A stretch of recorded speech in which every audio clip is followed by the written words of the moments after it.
So, hello everybody and welcome to the CASE Broadcast. It's hello from me, Patrick Twitchett. And it's a big hello from him, Melvin Manning. And it's a very quick hello to our guest today. Hello. Hi, everyone. Hello, Dan. And welcome to CASE. CASE stands for Connecting and Supporting Entrepreneurs. I hope you spotted the acronym there.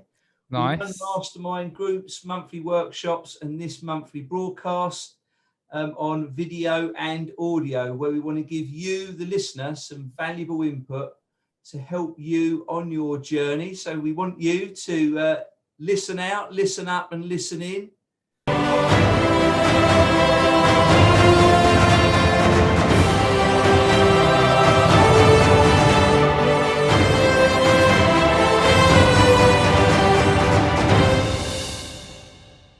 We'd like to welcome our guest today.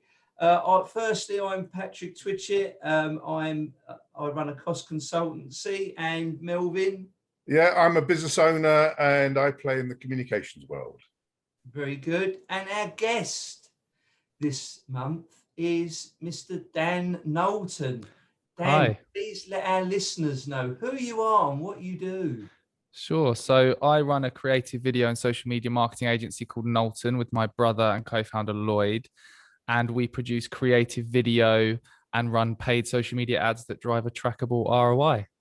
And we also I just remembered, we also have a podcast, the Business Anchors podcast. I always forget to say that. So I'm the co-host of the Business Anchors podcast. Indeed. We would certainly encourage our listeners to look out for that. How do they get to it, Dan? Just search Business Anchors in your favorite podcasting platform and you'll find it. So I'm an avid listener, and I have had tears in my eyes listening to some. Oh, really? Oh, thanks, Patrick. Early ones. That's it. It's all good. It's all good. So then I know we've got a limited amount of time, and you've got a huge amount of knowledge. So we're going to try and pack in as much of that as we can today. And No we've pressure. got your active office. That's down in Kent, isn't it? Yes, down in Margate, Kent. Yeah. Very nice. Active office environment behind you there, which is great for our YouTube listeners, and our podcast listeners haven't got a clue what I'm talking about. But I know you're going to talk to us a little bit about something that you specialize in, which is advertainment, which is a word that I think that's a word that you've created, isn't it? Well, I think we've stolen it from somewhere. I'm sure I've seen someone else talk about advertainment before, but it's pretty simple. It's a combination of two words: advertising and entertainment. And ultimately, it's focused around producing marketing and advertising that people actually get excited to consume, rather than your traditional disruptive advertising or marketing that is annoying, pop-up ads, cold calls. We're the opposite of that. And advertainment is the opposite of that. Yes, excellent. And so where did the concept really spring from with you and your brother? And what have you seen happening around that? So we've been going for 7 years now. And for the first 2 years, we were trying and testing lots of different types of content and marketing approaches, and weren't having a lot of success. There was tumbleweed, not a lot of engagement online, not generating that great results. And then in 2017, we thought we'd try something different, and we wanted to produce a testimonials video. So a video of our customers commenting on what it's like to work with us. And we wanted to try something a bit different.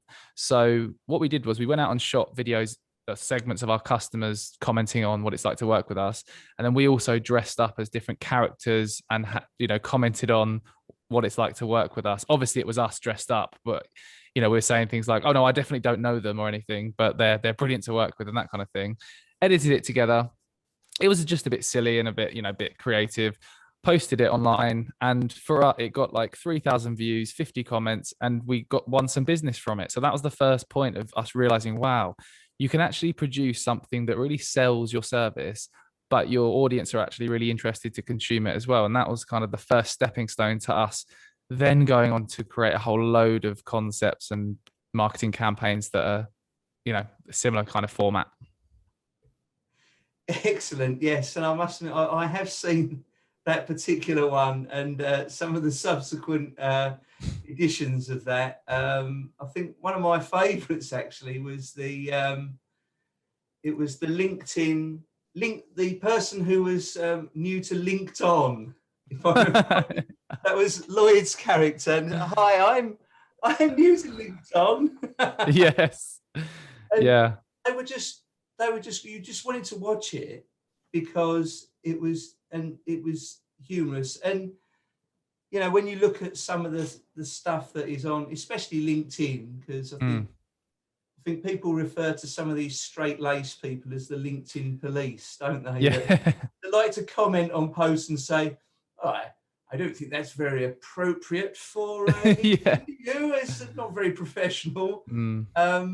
And it's refreshing, isn't it? Yeah, I think so much content on it, especially on LinkedIn or LinkedIn, whatever you want to call it, is very dry and corporate and serious. And I think people are just bored of that. So, you know, and we're not the only people doing this. There's other companies that do produce kind of entertaining or more interesting content. But yeah, it's just flipping the whole idea of advertising and marketing on its head, really. Not just producing campaigns that generate a trackable return, but, you know, it's just like a Super Bowl ad or, you know, Christmas ads that we get excited to watch at Christmas. It's that kind of concept, but also tying in a very strong sales message as well. You know, as part of some of our concepts where, like the one you mentioned, where we're poking fun at users on LinkedIn, it's not just a fun and entertaining video. Within that, it's cleverly scripted to sell us as an agency, to say, look, you're watching this video after 5 minutes. This is an advert for our business. We could do this for you. So it's, you know, it's not just about posting funny cat videos. There's a real strategy behind it. Yeah. And would you say that your business works or your method of business works for everybody? No. I'd say if you're a very serious, you know, I'm thinking of, you know, if you're a lawyer or if you're a very serious business that needs to be corporate and, you know, and that kind of thing, then the approach of advertainment probably isn't right for you. However, the good thing is we don't just focus on advertainment. We've produced a whole range of campaigns for more serious businesses. We've produced emotive campaigns for, you know, care companies. You know, there's lots of things we do. I think advertainment is the thing we get most excited about because it allows us to be really creative and it kind of is in line with our personalities. My co-founder and I are brothers, so we're constantly taking the mick out of each other and we have a laugh and that kind of thing. So it's, yeah, we like kind of doing those types of campaigns, but there's not for everyone. Good question. Well, I'm leading on to the fact of the type of thing that you offer would obviously be very good for corporate events as well as. Yeah, I mean, we've recently did a campaign for a virtual corporate event, a large kind of SaaS company from South America called Hotmart. They teamed up with two guys called Andrew and Pete, and they're doing this event in the UK called Let's Do This Live. And we've just, if you look on our website, you'll see this. We just produced a really creative piece of advertainment to promote that. So that will give you a good example of how this can be done in the kind of B2B, more corporate world as well. Yeah, our viewers, our listeners, a little bit more of a broader spectrum of the capabilities that can come out of your office. And yeah, I think it's important for them to know that there is quite a wider and more greater range of talent. Yeah, and I think the main message I'd say is to try and just be creative with your marketing. So much marketing nowadays is boring, and you know, it's just worse than watching paint dry. So even if you're the most corporate and serious business in the world, try and think of how you can make a piece of content a bit more interesting. Try and add some charisma. Try and have some good presenters. Try and think creatively how you can make it educational, informative, provide value, make it emotive. You know, another great approach that we tap into with the marketing campaigns we run is by tapping into emotion. You know, us humans are driven to take action when their emotions are triggered. So there's a whole range of ways you can do that through.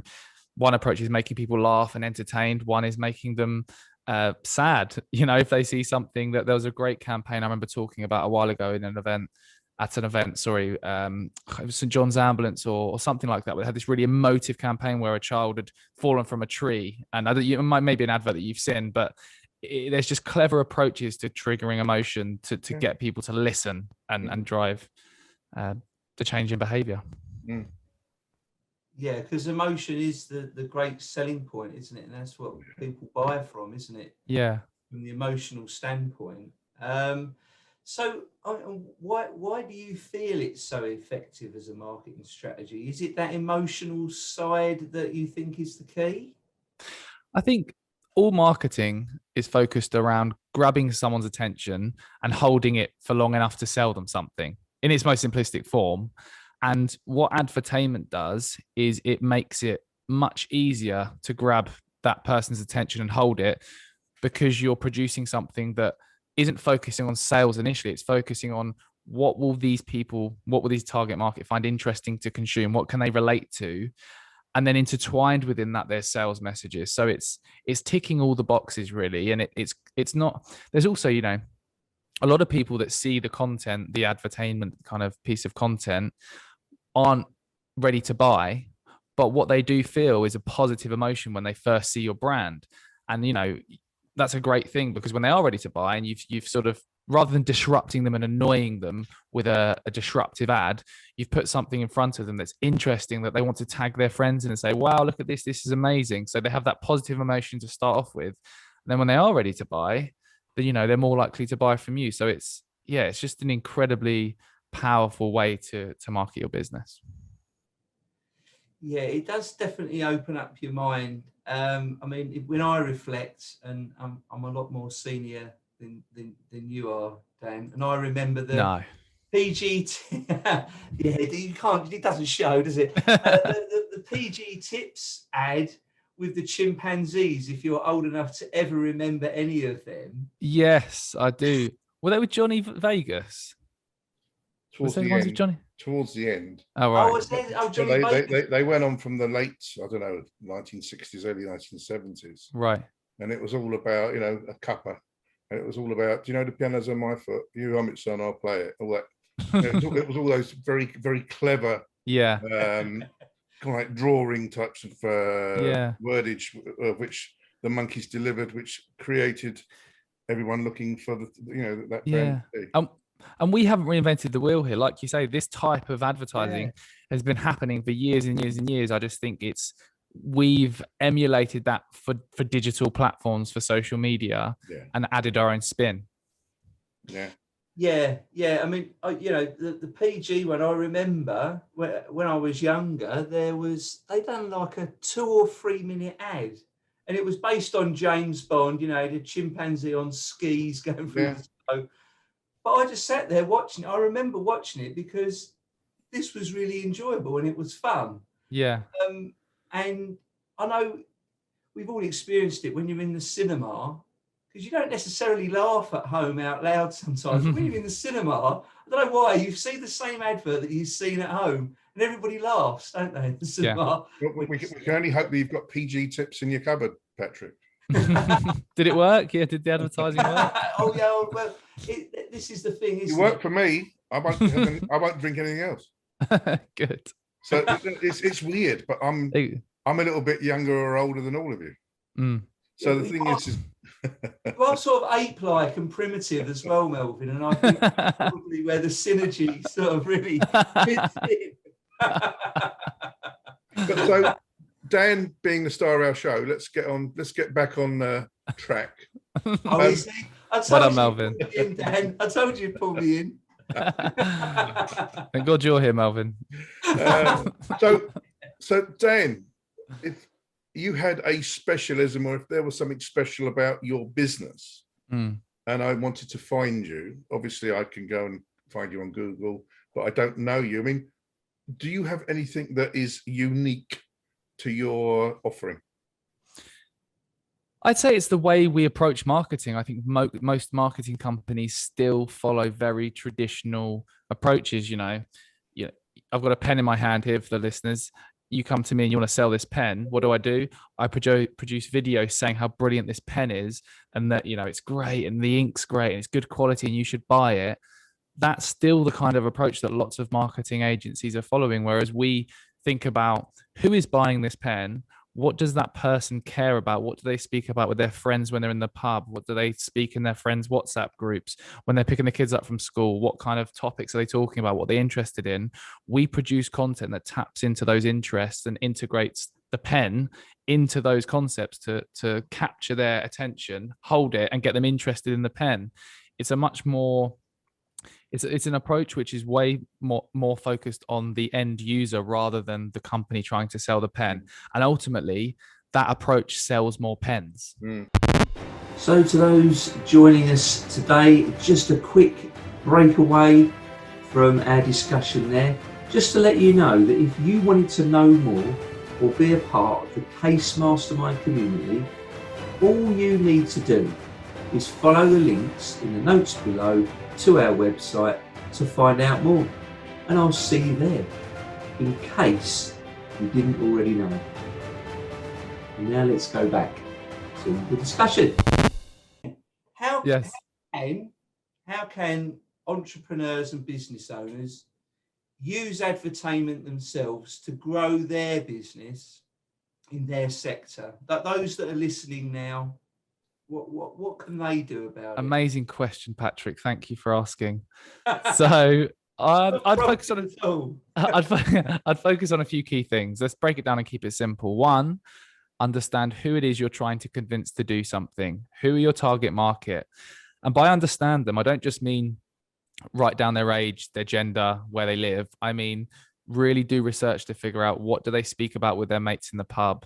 What do they talk about in their friends' WhatsApp groups? You know, what TV shows are they watching? What are they talking about with all their friends? And really understand what they care about and their culture and what's culturally relevant to them. That's step one. Once you understand that, step two is to start to brainstorm and think about what situations will only those people understand. So for example, we've worked with a company which is a global personal care brand that sells clippers to barbers and end consumers, but we did a campaign focused on barbers. So what we did, one, who are they trying to target? Barbers. We did a whole range of focus groups and research to understand what do barbers talk about with their friends? What language do they use? What terminology do they use? Because we didn't understand, we're not barbers. How are we supposed to know what they talk about, the language they use? So we did the research on who those people are, understand what they care about and what they talk about with their friends, and then started to brainstorm concepts that tap into those culturally relevant situations. We've done this with a gym as well. We've worked with a gym in Kent. We produced a whole range of concepts tapping into gym bro culture. So there's a whole range of things if you go to the gym that happen in a gym that only people that go to the gym will relate to. So we produced a whole range of concepts around that. And yeah, there's some simple kind of steps to follow. Who are you targeting? What do they care about? Produce concepts that are around those topics that integrate your brand. Excellent. And also, I suppose you've got to have a good script writer who's got a lot of drama experience. Would that be I mean, it does help that Lloyd did drama GCSE. Yes, Patrick, you've listened to way too many podcast episodes. The references are insane. Hats off to you. No one else understands these references, but I do. So thanks, Patrick. I think that's the key, though, that you can tell that you and Lloyd are enjoying yourself when you're doing this stuff. We love it. But the audience can tell that as well. And it's quite obvious to see it. And it's almost like, when you're kids and you sit down and go, oh, let's make a tape or let's record, so let's do a play. Yeah. It's that sort of element to it. And I think that's why it's so enjoyable. But I think the reason it's worked is because we've accidentally developed that. We haven't tried to manufacture, right, let's be like this. Let's try and act like we're having fun. Just because we're brothers and we get on and we love talking about things that have happened and funny stories, we've molded that into a podcast and into our content. So in a strategic way as well, we talk about the work we do, the results we achieve, the campaigns we run, the brands we work with. but we talk about the stupid stuff we've done along the way, like driving 2.5 hours to a pitch without realizing it was a pitch. So we turned up and the client said, right, get your laptop out, you ready to present? And we were sort of like, what are you talking about? So yeah, we've done so much stupid stuff along the way that I think people like hearing those stories, and it's fun. Yeah, but storytelling is the art, is it not? Yeah, exactly. I think as humans, we're drawn into stories. So rather than, and we sort of do this within all of our campaigns, whenever we're sharing anything informative, rather than just saying, here's 3 tips to achieve this thing, we talk about, a story where when we were doing this campaign, this happened and what we learned was this. And then here's the 3 things we'd do to overcome that next time, rather than just it's way more interesting than just information. So I guess there's another takeaway for the listeners or viewers. If you're with all of your marketing material, always try and draw in some kind of story rather than just sharing information. Good advice. Yeah, definitely. I think that's it. I think you just need that light-hearted approach. You also touched on there that, when you're doing your podcast, I would say especially, it's quite apparent with you and Lloyd that openness and transparency. And I know people have always latched onto that, but it's very much more spoken about now, isn't it? That if there's an element of transparency and openness, people latch onto that. I think that's why reality TV has become so popular, because people are interested in the inside of lives. I think companies, especially in the marketing world, there's so much smoke and mirrors. Ultimately, us marketers are selling a promise, not anything tangible. We're selling a promise. You come to us and say, we want to sell more of these pens. Your pens are back, Melvin. There you go. We want to sell more of these pens. And us marketers will say, we'll help you sell more of those pens. We present evidence, but it's ultimately selling a promise. There's lots of people who aren't credible or aren't ethical, saying that they can sell lots of your pens when really they know they can't. So it's our transparent approach, I think, is quite refreshing, and we'd rather be transparent. Sorry, Melvin. It works. I mean, I've just been on Amazon and bought a whole crate full. There you go, guys. What a great case study this was. A live case study. This whole video has actually been structured to sell pens to Melvin, and it's worked. That's why we're called Case Mastermind. There you go. It's not just about entrepreneurs. There you go. It works, guys. It does work. It does work. I mean, secretly, I haven't told you, but for 35 years, I was a Covent Garden advertising agent. So I get it. And I love what you do. And I think it's really good what you do. Oh, thank you. Appreciate that. Yeah, I think the marketing world has really changed and opened up. And, you've got various people saying things. Gary V sends out lots of messages, doesn't he? But it's all about being genuine. Yeah. Because like you say, it's that smoke and mirrors that is the cheesiness that people just repel now, don't they? I have a question for you, Dan. Sure. How does your service work when there is allegedly a facilitating issue potentially, but I may be wrong, so I'll apologize before I say it. Go on. Where you're servicing the needs of the new millennial attitude as opposed to the more mature, elder, more experienced states person? That's a really good question. How do you do the divide? I think a couple of ways. So I think, firstly, our client campaigns are completely separate to the way we market our business and attract customers. So we ultimately put ourselves out there, our complete millennial selves that probably isn't attractive to a lot of older people, that kind of, just saying it how it is and that kind of thing. But we ultimately want to only attract customers that align with our culture and what we believe in. So yes, that probably, our own marketing probably puts off a lot of people, but it actually brings the cream to the top and attracts those people who are super aligned with us. And I'd say 90% of the business the leads that come to us, and all of the leads come to us, we don't do any outbound. The people say, I've been following you and seeing what you're doing for this amount of time. I know I want to work with you. Let's just discuss how it's going to work. So that's one thing. Yeah. The second part is our client campaigns. You know, let's say client X has an audience of 70-year-olds that are completely against like what we're all about. That's absolutely fine, because we do the research to produce campaigns that appeal to those people. Just like I mentioned, the care campaign we did, there was no stupid jokes and funny, you know, being an idiot. It was very emotive, and we hired actors who looked like the children of people who needed care, so it appealed to that demo. So yeah, I think it's about understanding who you're trying to target and shaping it around that. I think it's great for the listeners and viewers to know that you are very happy to do market research. You're very happy to take in these roundtable views and adapt them accordingly on the basis of the popularity of the questions that are asked. And you know, there aren't too many people that, let's say, are exponents of that and do it well enough. Yeah. I think it's taken us time to get here. I think if you'd have asked me the question when we started out, we would work with anyone and everyone, and we weren't ourselves at all. We used to wear suits, and we used to speak very corporate, and we used to act in a way we thought we had to act as business owners.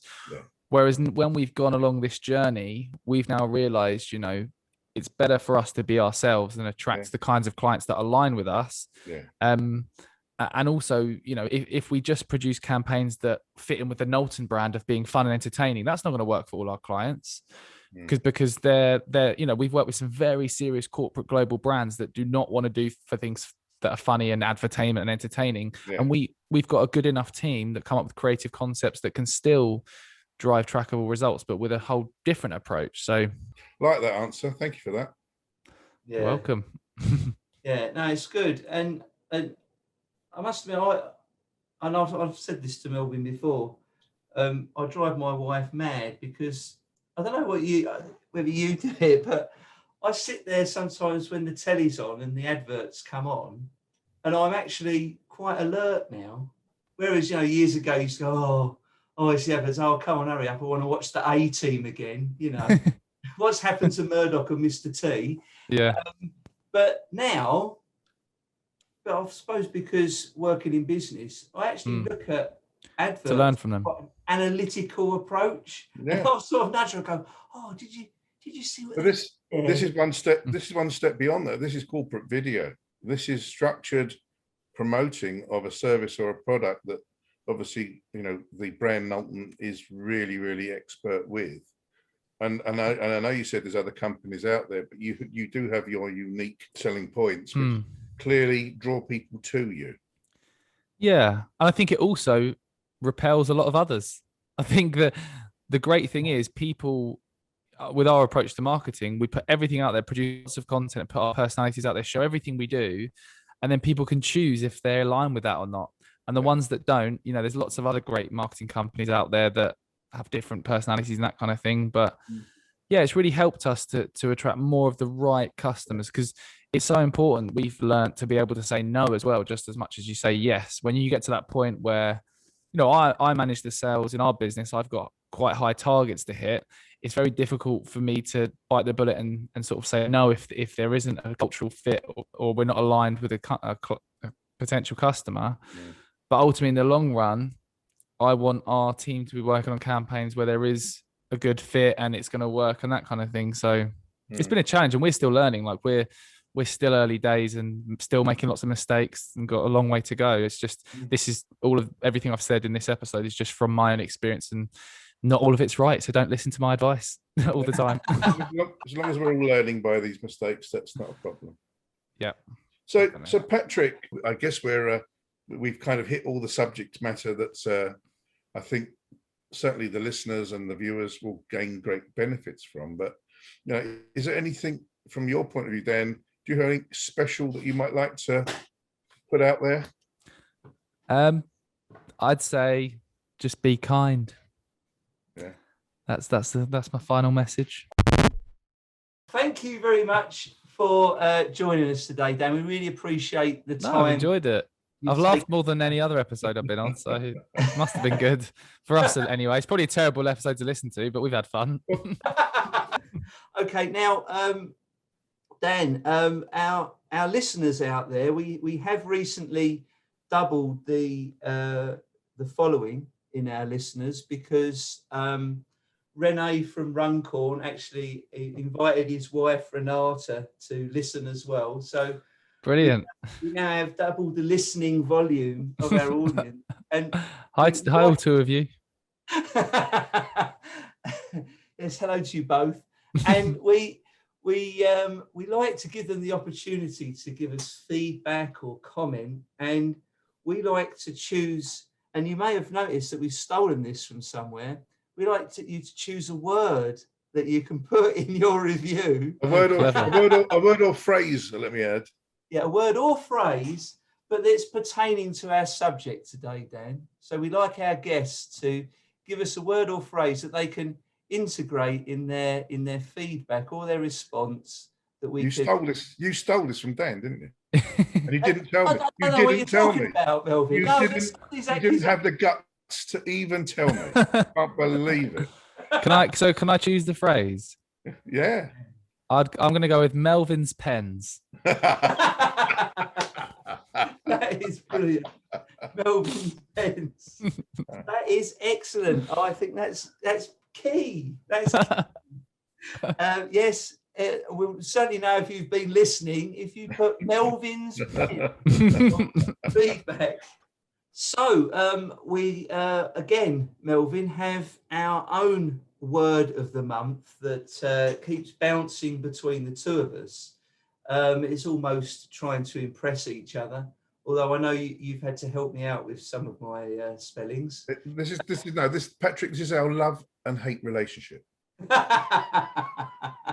What is that? It's all love from me and all hate comebacks from you. But I have to say, subject to what I hear from you,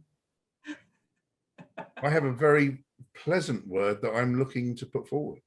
Oh, well, we've got I'm going to explain my word from last. Of course you are. Of course you are. So it better be bloody good.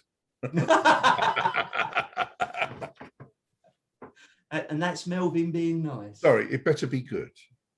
So. Sorry, I'm taking Dan's advice.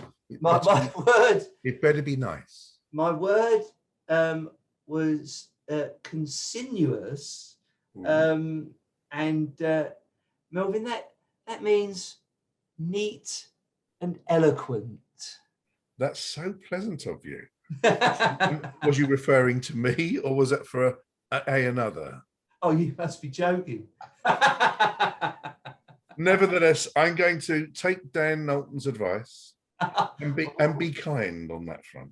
Oh, how nice. So I'm going to put to the table at this particular juncture my word of the month, which is a very lovely word, and it's viscerotonic. And that's spelled VISCEROTONIC, viscerotonic, not necessarily viscerotonic. Okay, viscerotonic. I won't tell you what it is until next time. It sounds some sort of sporting alternative compound. I mean, you obviously think it's some kind of elixir, but I'll leave that to Google to reveal to you one day. Do you ingest it or do you imply it to the body? I would say that it complements the person. Oh, okay. Oh, very good. Okay, that's very good. And does it give 24-hour protection? Probably about 2 seconds before one gets a further volley that's not so pleasant.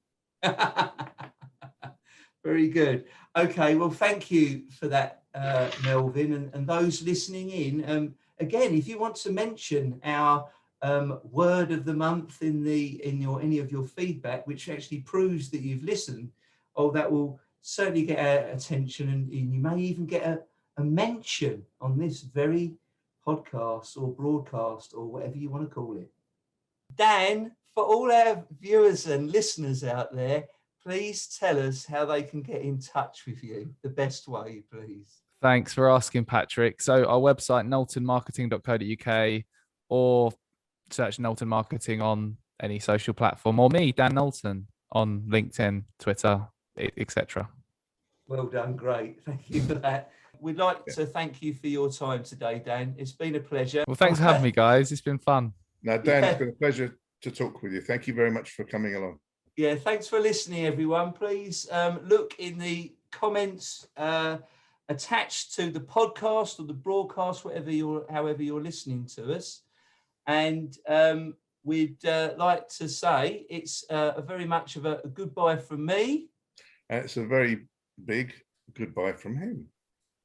And bye from me. Very good. Well prompted. So, folks, thank you for joining us on our broadcast. This has been brought to you by Case Mastermind, a brainstorming mastermind group that you, the listener, can be a part of. Just follow the links in the notes attached to our website and Eventbrite pages to see what events you can join us at. If you enjoy our content, please share and review. One of the talented people who leave us a great review with that month's watchword that's given out on our monthly broadcast will be selected for a prize. If you would like to hear more, please hit the subscribe button so you can hear more from the Case Mastermind team.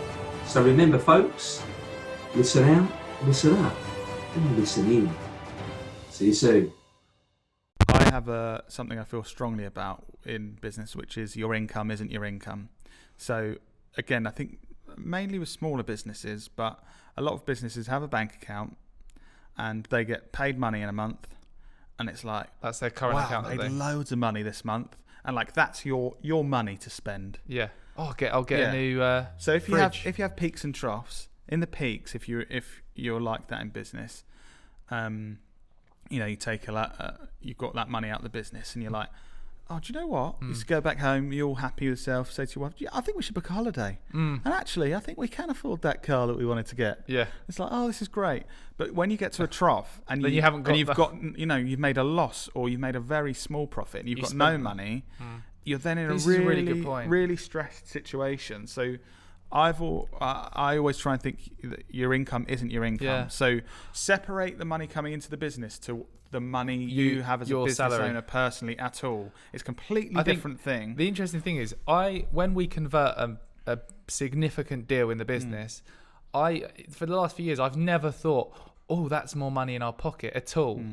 Like you don't think like that. That's not impacting our salary really, is it? We haven't got stressed in our most recent trough is because when we had peaks, we're building up the money within the business to make up for those troughs. And I think it sounds so simple when you say it, and it's like it's allowed me to be stress-free when we've been quieter, which is way more valuable than having a lot new of car. business owners have these stresses of, oh, at the end of the month, how am I going to pay our staff? Yeah, like genuinely month to month. That's every other month might be the thing. Oh, I don't know if I'm going to have enough money in the bank. Maybe I have to put some more money from my personal account into the business to pay this guy's wages. Because they've taken out and I think peaks. A lot of businesses work like that, and that's such a horrible place to be. And I would hate to do that. So I just think it sounds simple, but not many people do it, especially the smaller businesses. And you've got to separate the business income to what you think about as your. I think people undervalue not being stressed. Yeah. And the comparison of having new nice things to not being stressed. And I've had this in the past where I've thought about getting flashy cars, partly on finance and things, and thought, oh yeah, that'd be really cool because I could afford that paying each month. But then I thought, but then I wouldn't be in as comfortable position to not. And that not having that stress is amazing. Priceless. It's priceless. It's literally priceless, isn't it?